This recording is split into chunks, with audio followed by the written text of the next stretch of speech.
put a fair bit of work into quality assurance abilities. We're really seeing a big push from people to bring that part of the business into the system, whether it's relating to all of the additional certifications that people are trying to get, certainly the random audits, so having that information accessible to you. So lot attributes are the basis of the quality assurance or tests tracking. So again, country of origin, viscosity, meat temperature, pH. Now the existing lot attribute screen, again, they're all user-defined codes. Actually, let's just go up.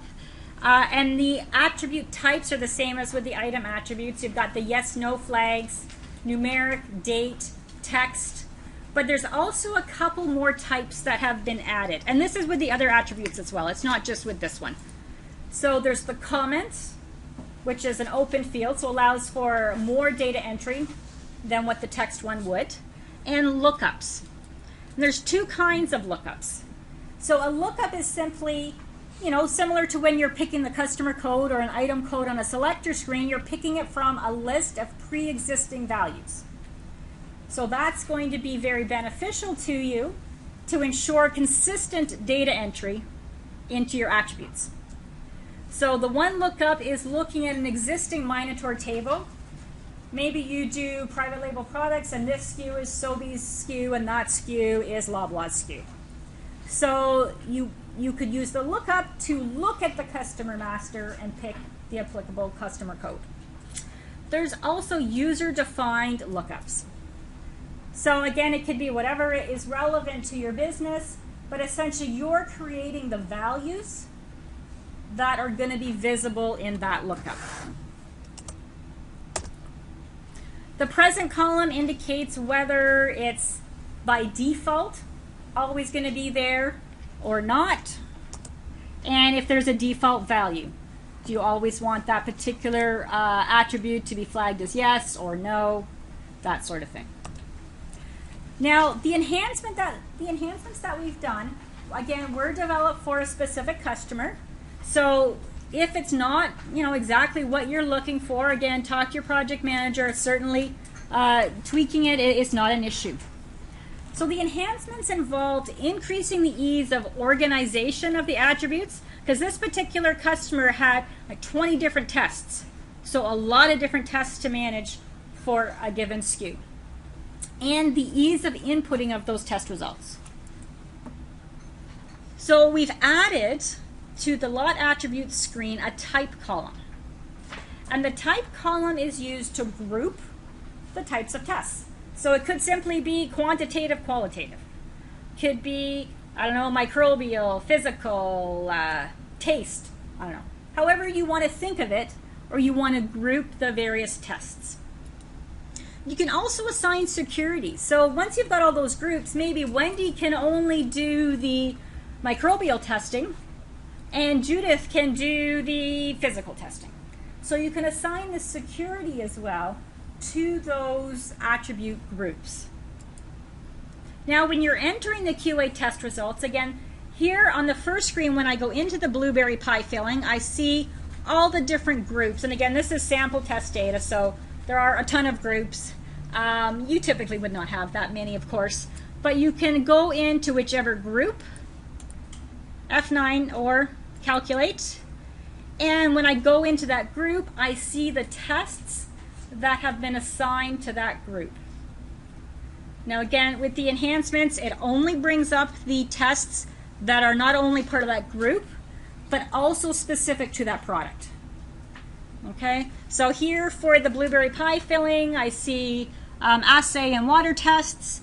I go into the edit, and it takes me to an input screen. And so the reason for this is we had some customers who were concerned about having all of the values for the testing essentially wide open and accessible on the first screen. Needed a bit more control, seemed to make sense. So you're going into each attribute code to input the appropriate values. So that was ease of organization. The other thing that I already mentioned was the system now automatically knows which tests relate to which products. Now, certainly for someone that's worked in QC, done lots of testing, to me, huge. So certainly being able to not have to know, well, this product needs a pH and what the range is, this one needs a viscosity and what the range is, but having that predefined in the system, and when you add the lot, you go in and it's all right there for you, really, really significant in terms of what you're doing. So now it automatically knows the tests and what it relates to, as well as you can set up the range or the max min values. So here I'm setting up for tests can be item specific. So in which case you'd be using a default customer or def code.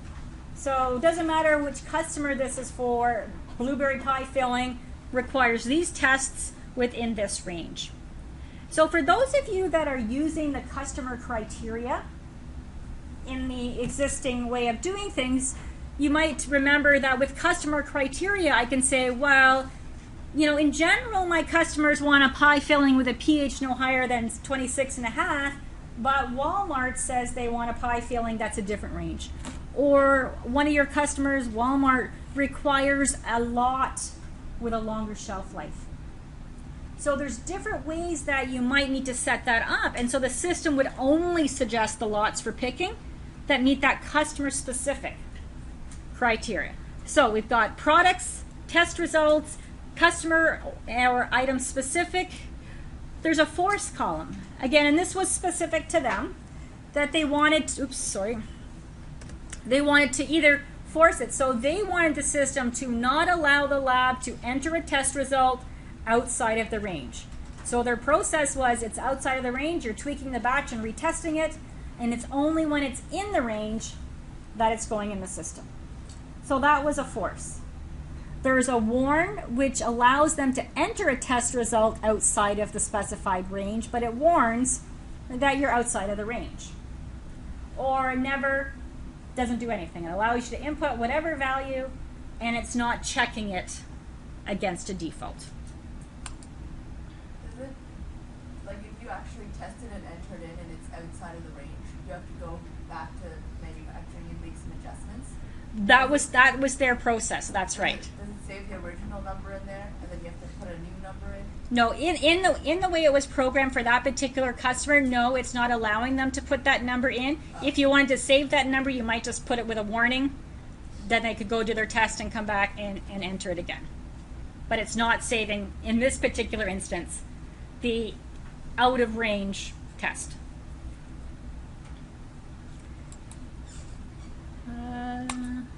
Okay, so here's again, we just see the test, enter the result, and then we can see it.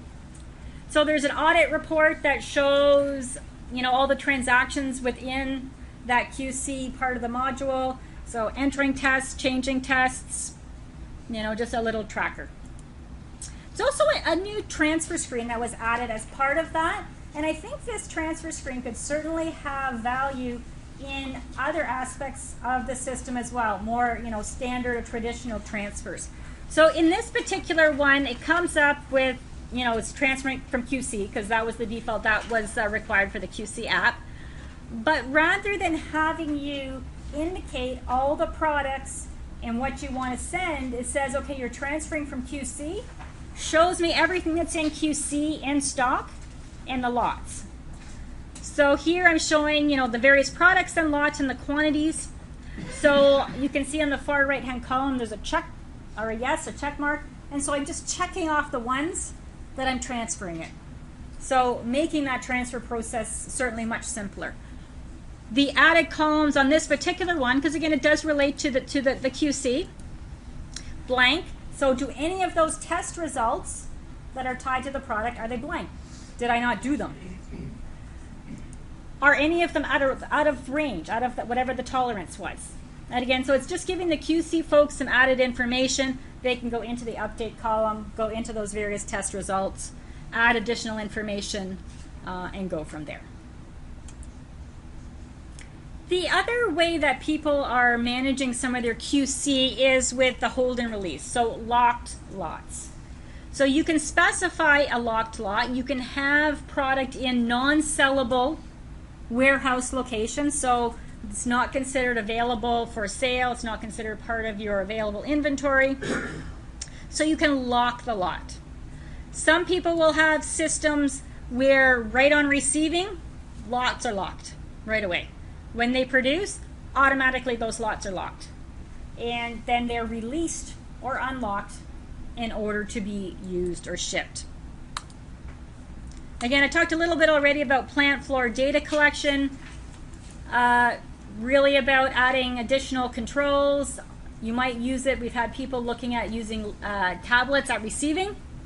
So potentially having a screen come up at the beginning of the receiving where they're entering driver name, I don't know, truck condition, all of those sorts of things that are HACCP related, specific to the receiving as a whole. You could track on your system. Also, driver signature. Again, I won't really go into that. I know Judith's going to touch on that when she comes up, but we have that ability as well. So you might have your QA folks receiving or tracking information right at receiving. So how else you might use the item attributes is if you've got certain products or customers that have certifications. So I've got a gluten-free certification for this product, and the expiry is November 25th. So I could run a report in my system to say, show me, you know, all, and this would be a flexible report that either you could do or Terry or Victor could do. But I could see, show me all the products and or suppliers or whatever it is where the certifications are coming due, so that you can, you know, be proactive as far as getting those new certifications in. And really the bottom line is, again, Minotaur system is, we want it to consolidate and manage all the needs across your business. So really do, you know, we certainly encourage you to think how you can leverage the system to better manage your QC needs. Questions?